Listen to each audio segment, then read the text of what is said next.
క్రాన్ tab command గురించి తెలుసుకుందాం. క్రాన్ tab -l అని టైప్ చేసి నాకు క్రాన్స్ ఏవైతే ఉన్నాయో అవన్నీ లిస్ట్ చూపిస్తుంది. బట్ ఇప్పుడు నా దగ్గర ఏం లేవు. సో నేను క్రాన్ ట్యాబ్ -e అని టైప్ చేసి ఒక న్యూ క్రాన్ జాబ్ అనేది క్రియేట్ చేస్తున్నాను. అయితే ఇప్పుడు ఆ న్యూ క్రాన్ జాబ్ అనేది నేను ఏ విధంగా క్రియేట్ చేస్తున్నా అంటే, ఇక్కడ 1 2 3 5 stars echo cron job is running and appending to /10/demo.txt. అంటే ఈ క్రాన్ ఏం చేస్తుంది, క్రాన్ జాబ్ అనేది /10/demo.txt లోకి ఆ టెక్స్ట్ అనేది పంపిస్తుంది.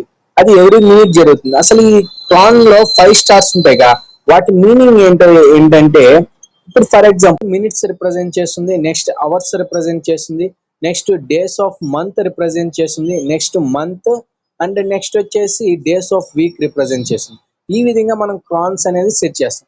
ఫర్ ఎగ్జాంపుల్ నాకు ఒక 9 o'clock కి నేను ఏదైనా ఒక షెల్ రన్ చేయాలంటే క్రాన్ జాబ్ యూస్ చేసి అవర్స్ ప్లేస్ లో 9 అని మెన్షన్ చేసి 0 అని ఇస్తే, నెక్స్ట్ రిమైనింగ్ స్టార్స్ ఇస్తే నాకు ఆ పర్టికులర్ ఎవ్రీడే 9 o'clock కి ఆ పర్టికులర్ స్క్రిప్ట్ అనేది రన్ అవుతుంది. సో ఈ విధంగా మనం క్రాన్ జాబ్స్ అనేది రన్ చేస్తాం షెల్ స్క్రిప్టింగ్ లో.